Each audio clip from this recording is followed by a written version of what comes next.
so I thought I ate a spider in my sleep. I remembered that half-awake moment of confusion very mildly. I groaned, blinked, and moved my mouth around as I barely stared up at the dark ceiling. There was some sort of weird hair or something on my lip.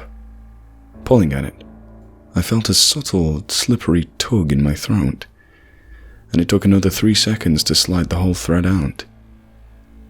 Disgusted and confused, I held it up to the silver moonlight coming in the window. What the hell was this thing? Some unknown girl's hair? No. It was wispier than that, more reflective, and a little stickier. I felt suddenly queasy as the thought occurred to me that this was probably a silken spider thread. Had I just eaten a spider in my sleep? Jesus Christ! I got up that night, refusing to go back to sleep, but the day's light dispelled my silly fears.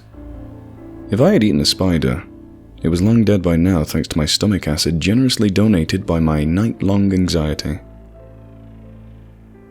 A few weeks passed, and I mostly forgot about the incident. I noticed that, very slowly, I began having trouble exercising at my usual rate. I was sleeping worse, and groggy even when I did sleep. I thought that it might just be the season, or allergies, and I tried to ignore it. Until I fell asleep at work and my boss sternly told me to go see a doctor. I was never one for the doctor, but I was tired of being tired, so I finally manned up and went. I sat in the stark white office waiting for quite some time. I figured the doctor probably wouldn't have any answers for me. They never seemed to care enough to pursue individual mysteries, but I was hoping for a prescription or something. I sat still as the nurse did all the usual tests, blood pressure, pulse, and so on. Nothing seemed out of the ordinary. She left, and I waited some more. Finally, the doctor walked in, greeting me without looking. She asked me about my symptoms, nodded a bit, and then used a stethoscope to listen to my chest. That's when she frowned. It might be allergies or even asthma. Sounds a bit scratchy in there. That's what I thought, I told her. I've been racking my brain, for a while. I even thought it was a spider I ate.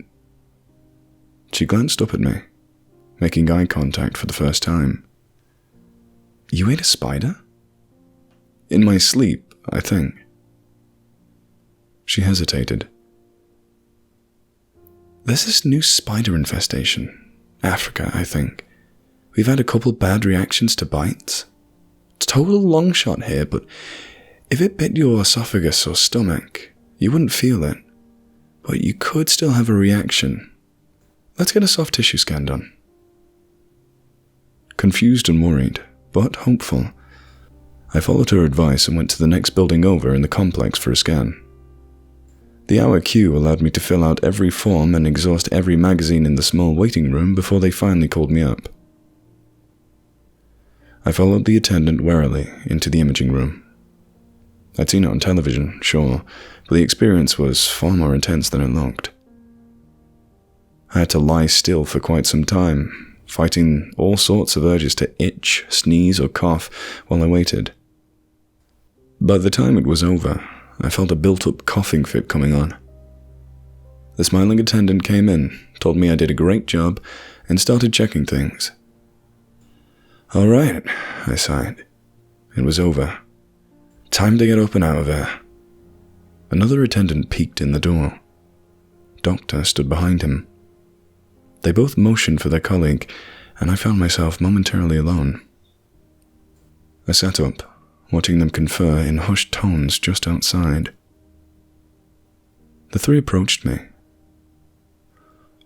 We're going to need you to come with us real quick. It's not an emergency, we just need to speak to you in private. Feeling hot from my approaching coughing fit, I followed them to a small room, where they directed me to sit and handed me a biohazard waste bin. I want you to close your eyes and cough into this trash can. All right, son? The doctor told me, his tone quivering. And whatever you do, keep your eyes closed. It's important that you don't look for, radiological reasons from the imaging machine." "Yeah, the machine," an attendant echoed, gulping. Their masked fear had my pulse racing, but I was more than ready to start coughing to ease the pain in my throat. Leaning over the waste bin, I began a heavy, hacking cough, letting out endless, choking breaths that seemed filled with weird dust and particulates.